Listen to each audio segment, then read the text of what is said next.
Good evening, ladies and gentlemen. Welcome into the Turfway Park pre-race show here for this Thursday evening of racing. 8 races on the card. The temperature right now currently in the low 20 degrees with 41 minutes to post. Polytrack, of course, is listed as fast. Now, 8 races on the card. A couple of carryovers. They're small. The single 6 carryover just shy of $500, and I think the high 5 carryover that's offered in race number 8 is just a little over $500. So couple of small carryovers, and pick 5 starts in race number 1, and I think it's a pretty good sequence tonight in this early pick 5. I think if you're right here, you will be rewarded very, very gratuitously, because I think there's a couple of races you're going to have to spread unless you just get lucky. I think there's a couple of races you really need to go very, very deep in. I think they're wide open races now. I think the late half of the card, I think you can really probably attack the late pick 4. But we'll get into all that later on in this program and throughout the evening.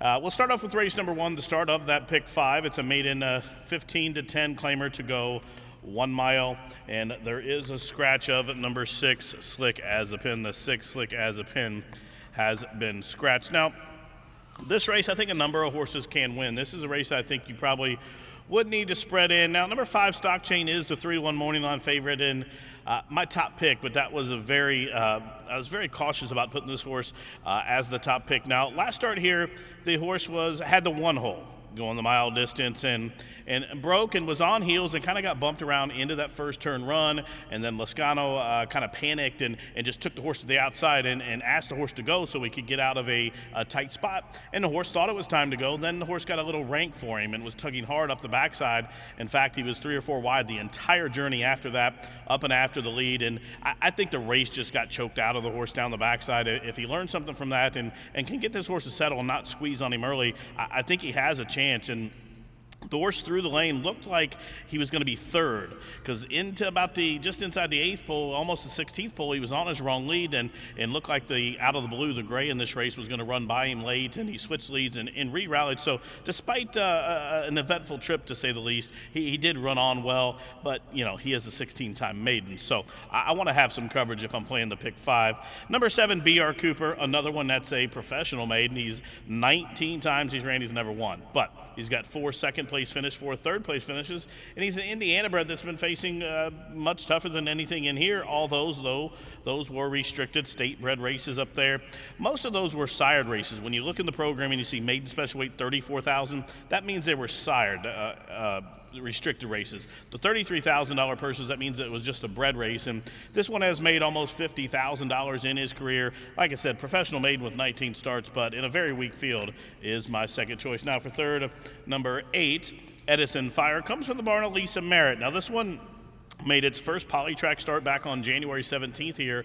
That was going the 6.5 furlong distance, stretches out to the mile today. I think the horse will be up or near the lead here, and the breeding really doesn't scream a route distance, by Wilco, out of a Wilco mare, but Lisa Merritt knows her way around a racehorse, and she'll definitely have this horse ready to fire at this mile distance. In a race, I think you really need to spread throughout. I mean, I would even use the 9 if I was playing the pick 5 and the 3, maybe even the 4, but after that, I think that's probably all deep you need to go. But I can make a case for the 9 at 20-1 Private Boone. In fact, I almost put the horse in my top 3, but if the horse had one more trip over the track, it'd probably be my top pick in here, just because I think it's a weak race. And Private Boone is better than his last race where he showed speed and faded. But if that horse can put it all together, I think, with that trip on the track, he could be on the ticket if you're playing tries and supers.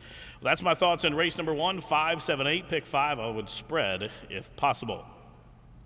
Race number 2 is a filly and mare non-230 down to $20,000 claimant event. They'll go a mile. There is a scratch of number 1, Centerfold Angel. That reduces the field to just 6 runners. And this does start our 14% takeout pick 4 here at Turfway Park. And I think there's a standout in here, number 2, Channel Princess. She's the daughter of English Channel. Now we know offspring of English Channel. They absolutely love this Turfway Polytrack.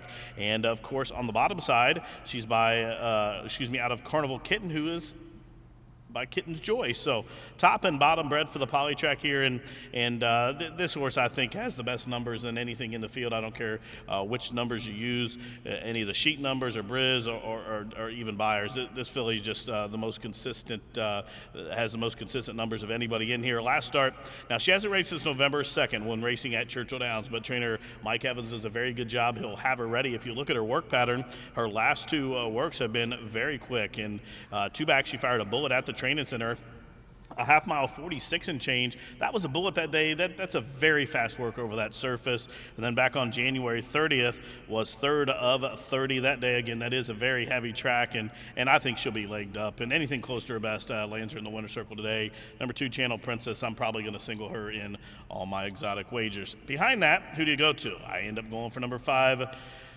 Time Warp. She's from the barn of Michael Maker, and her last race was not a good one. In fact, she was last beaten almost 30 lengths, but gets a big jockey change tonight, and has that first trip over the poly track. Sometimes it takes horses, when coming in from other racetracks, a start or two to figure out what they're running on, and this one has been training here.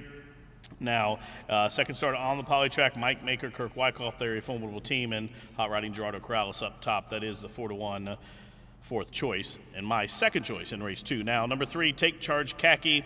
I think this one may get lucky and get a clear lead in here, and she just broke her maiden for 15, but she done it very easily on the step up in class. Last start, she won by better than 4 lengths as the favorite, and I think she's going to be forwardly placed. She's drawn the 3-hole. The horse that's drawn the rail has no speed. Channel Princess right directly to her inside has a little bit of speed, the favorite, but I think Take Charge Khaki will go to the front, and Channel Princess will let her release and let her go and just sit right off of her when it's time to run. I think she'll run over her, but 2-5-3 for me in race 2. That starts the 50-cent pick 4 and race number 2. Move on to the third race. That starts the single 6 jackpot wager. It's a 20-cent base bet, and there's a small carryover just around I think it's $484 in that wager, and no changes to kick things off in the single 6. In the single 6, I'm going to go with number 6, Holly Peach, as my top pick in race number 3. She's a daughter of Arch. Now, they love the poly as well, and she's making a big class drop for a hot barn. Gennaro Garcia's hitting at just somewhere around 20% in the win column. He's fresh off a couple back-to-back training victories up at Indiana Downs, and has this one well placed. This is why he wins. He knows how to read a condition book. He knows how to enter a horse, more importantly. And a lot of people would have came back off that 4th and 5th place finish and ran back, maybe even dropped for the 30. Gennaro goes straight for the 15. He wants to win. She's well placed. Gets Javier Padron, who had a couple of winners on the card last week. 7-pound break in weight with this apprentice to go the mile distance. My top pick at 3-1. For second, number 11, Sign of the Times, is the 5-2 morning line favorite. And this one's making a big drop in class for another hot barn. Wesley Ward has started 17 horses at the meet, has 7 wins, and 14 times have been 1, 2, 3. Gets leading rider Albin Jimenez. And this is a daughter of Animal Kingdom. Of course, we know he loved the poly. And this horse, out of the last race at Saratoga back in the summer, hasn't raced since then, but that was a loaded race. In fact, I think like 3 of the 5 horses that came back next start out of that race have won. And Sign of the Times, training here locally, comes from a good barn. On the class drop is a must-use. For third, number 4, Stylish Kitten, just for the connections and the breeding. You got to lean on this one a little bit. That's Stylish Kitten for Ramses and Maker.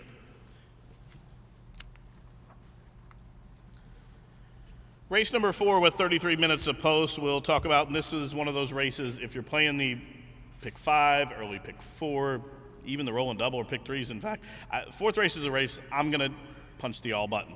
I think any horse in this race can win, and I was almost going to go with the longest shot on the board as my top pick. The only reason I didn't, because if I pick the 1, I get the 1 and 1A, so I get 2 for the price of 1 in a race that I'm not crazy about anything.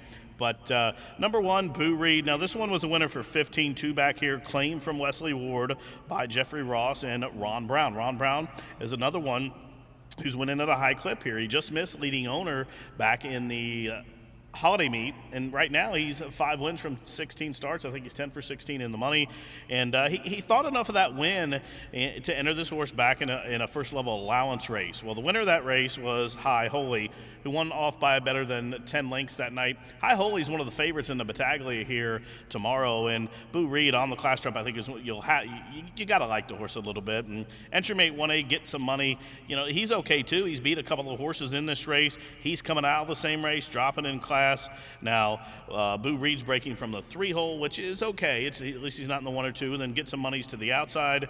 And I think Get Some Money and Boo Reed both will be forwardly placed. I think Boo Reed is probably the quicker of the two, though. But I do think there's a little bit of speed in the race, but after the entry, the 7 today, I think you have to like the horse. Now, his number didn't come back that high off that maiden breaking score. Now, he's 20-1 on the morning line, comes from a great barn. Billy Morey gets Gerardo Corrales, and this one for 7,500 maidens was the favorite on that big drop in class and won easy, won well, and really was just pulled up the last eighth of a mile and just kind of galloped home. Now, he didn't beat anything. That was a very weak field, one of the weaker 75 3-year-old maidens we had at the meeting, but I think there's more in the tank than he gave that last start. I think Morey just took advantage when he entered the last start, and 20-1 I have to use in a race that I have no real strong opinion. Now, for third, number 3, Improbable Story, Milo Rider sends us one out. This is another one I think will display speed. Coming out of a good race, a first-level 3-year-old allowance race where we saw Joker on Jack win. John's Rock was second. He's back in this weekend as well. But 3-1 on the morning line, speed. The only knock against the horse, he's coming out of the 2-hole, so I'm going to use him third. And then, I don't know, after that, Glass Eater, probably my floor spot. But, he was beating 21 lengths out of a good race last start. But, you see in the comment line, awkward, avoided foe into the lane. There was a horse that went wrong that was on the lead that day for Alvin Jimenez. And he kind of had to take off of the rail and go out and about the 10 path. And then he kind of was just not persevered with down the lane. But I don't think he was going to get anything, even if that horse doesn't go wrong in front of him. But on the class drop, comes from a good barn. You have to respect the connections. Cherry Valley Farm, Seth Hancock, trainer Tommy Drury Jr., and Malcolm Franklin. So Glass Eater is one I'll use too if I'm going short and trying to shorten it up to those 4. But for me, the ticket I'm going to give out here later on, I think if the budget allows us, we're probably going to hit the all button. Now, that's the first of 4, the first half of the card. We're going to take a little break here, ladies and gentlemen, and we ask that you please rise as we honor America with the playing of our national anthem.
Good evening, ladies and gentlemen. Welcome into Turfway Park. The mutual windows are now open. 28 minutes to post for race number 1, 8 races on the card. At this time, if you'll take out your racing programs, we'll go over tonight's late program changes.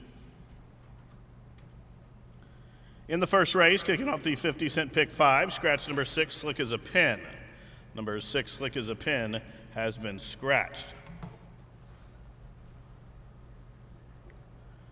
In the second race, start of the early pick 4, scratch number 1, Centerfold Angel. Number 1, Centerfold Angel, scratch from race 2. Third race starts a single 6, small carryover just shy of $500, no changes. Race 3 is clear. In the fourth race, scratch number 8, Morning Darlin'. Fourth race, number 8, Morning Darlin', has been scratched. Race number 5 starts the 50-cent late pick 4. In race number 5, simply scratch number 13, It's My Lucky Trump. It's My Lucky Trump scratch from race 5. In the sixth race, scratch part of the entry, number 1A, Private Spot. Part of the entry, 1A, Private Spot is out. Entry mate will run. Scratch number 5, Kid Perfect. Number 5, Kid Perfect, also scratch from race 6. Seventh race, start of the late double is clear. No changes in the eighth race with that small carryover and a high 5 around $500. Simply scratch the also. Scratch the also eligible, number 13, Inner Voice. The 13 is out. Well, race fans, those are the changes at this time. Any additional changes coming in throughout the balance of the program, I'll get those to you as they do so. First post in 26 minutes.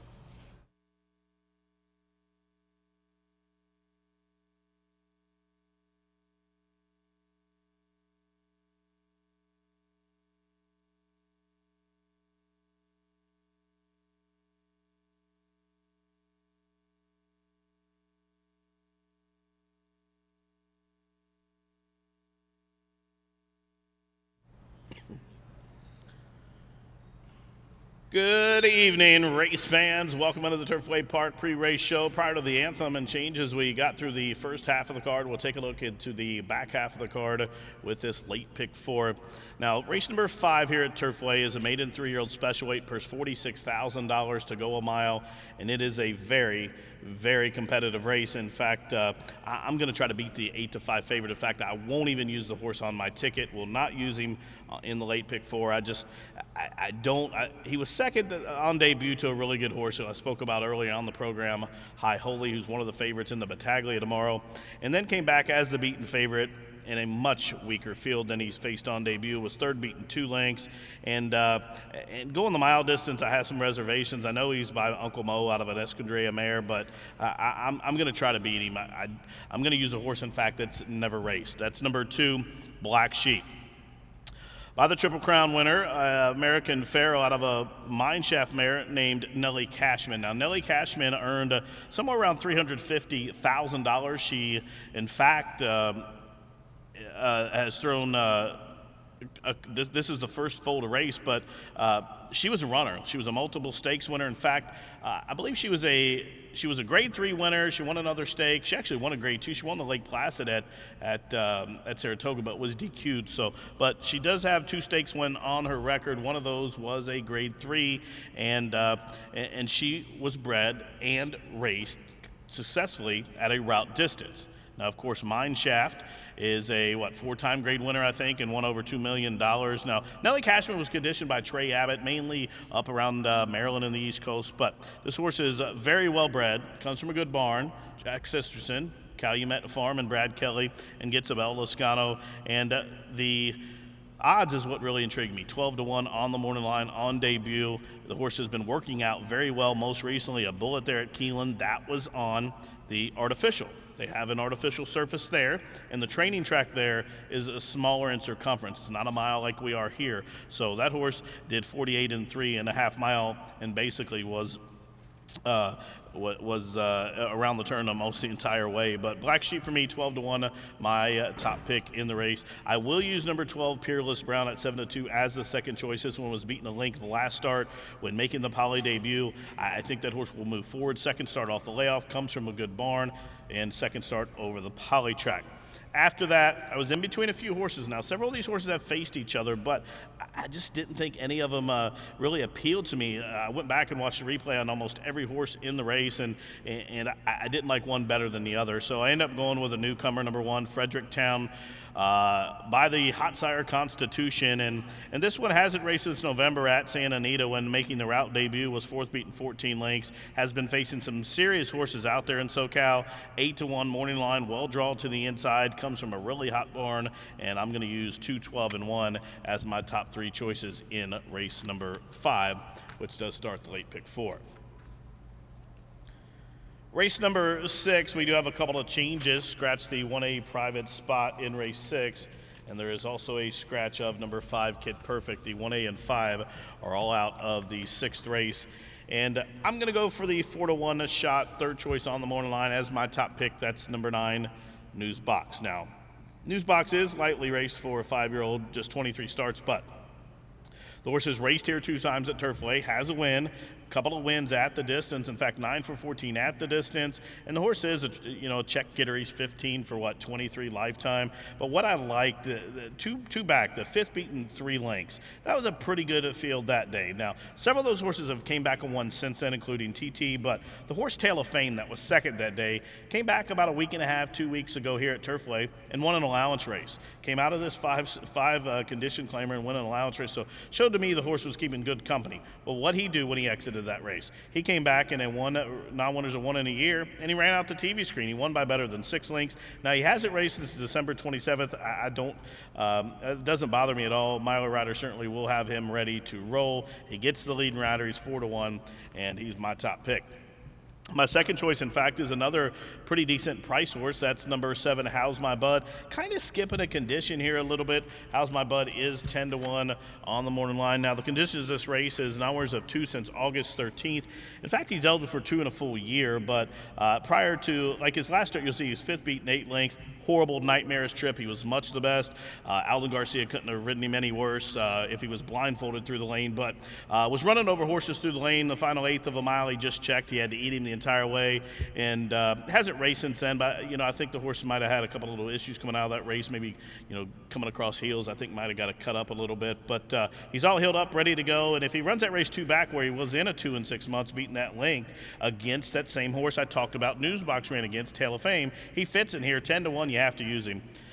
For third, number 6, At Guard. This one is a 2-time Turfway winner, 7-time winner at the distance from 17 starts. Larry Smith hits at a big number, and I think you have to use this horse at 7-2. Gets Gabe Lagunas tonight, 9-7-6 for me in race number 6.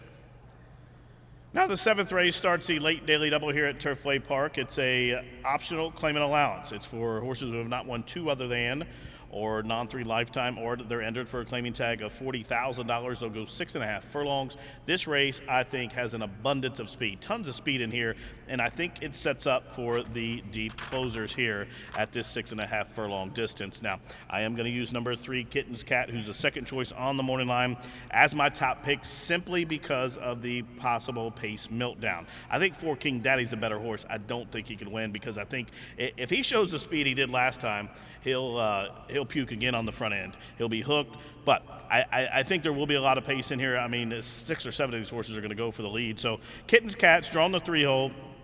Coming out of the Forgo Stakes, where he's 5th beaten 5 lengths. He rallied from off the pace and was closing up down the center of the racetrack last start, but wasn't really being asked to do so too much the final 1/8 of a mile, just kind of let him do things on his own. Now gets Gerardo Corrales tonight at 3-1, and I think the race absolutely sets up for him. In fact, the horse I'm using second's 20-1 on the morning line, only because of the horse's running style. Last start off the layoff, you see he rallied from off the pace, was 4th beaten the lengths. There's that Tail of Fame we keep talking about. That was the allowance race that Tail of Fame won that I was speaking of in the prior race. Now, this horse was rolling, was 4th beaten the length, and had a trouble trip. Was just you'll see the Equibase chart there, or short comment says trouble in the backstretch, and you want to pay attention to them, because them guys have helped us out a lot this meet with their trouble lines.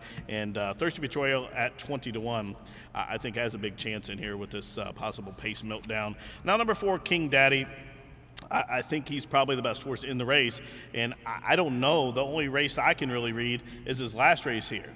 Maybe he closed from off the pace over in Peru, but we don't get to see that on our program here. But he broke okay in the stake and then was rushed up to the lead and battled for the lead. In fact, he had the lead until the 8th pole, and then that's when nonetheless just inhaled him and drew away. But he set some fractions. Look at the fractions: 21-4. 44-1. They went to 3/4 that day in 9-3, and this horse was coming off a long layoff. In fact, about 8-month layoff, and just kind of got gutted there and faded. But what I do like since then, Just 12 days after that performance, he drilled a bullet work at Keeneland, 48-4. Followed that up with a 5/8 drill here just about a week ago, last Thursday here at Turfway Park. They brought him back, wanted to trip over the track. And King Daddy, I like him. If he doesn't have to go to the lead and he can rally from off the pace, he figures. But I'm afraid he gets hooked up in that speed duel again. But 3-5-4 for me. I'm definitely going to want the closers in race number 7. 8th and final, I don't think you have to go very deep. I'm probably going to single. You get out a couple of horses if you want. Maiden filly, 3-year-old, 7,500 claimer to go 6 furlongs. I think it's all about the 8 and the 12, and the 8 2 more times. This one is dropping as far as you can drop. It's a maiden special weight to the maiden 75 claimer. She's a daughter of Soldat. Comes from the barn of John Hancock, who's winning at a pretty good clip here, just shy of 40% at the meet. All his wins have came with jockey Alan Garcia. And this one was 3rd on debut at Indiana Downs in the mud, and then came back and was 4th, followed up that 5th place finish when trying the turf for the first time, and then came back and against a really good field at Ellis, ran a respectable 7th, beaten 8 lengths. That was a loaded field that day. She drops to the $7,500 level, and I think she's the one to beat at 4-1. Number 12, West Glacier, also 4-1 on the morning line, comes from Hutch Holsapple. Hutch sends this one out. This is another one making a drop-in class. Will show speed from the outside, well drawn to the outside, gets the leading jockey. 4-1 is a must-use.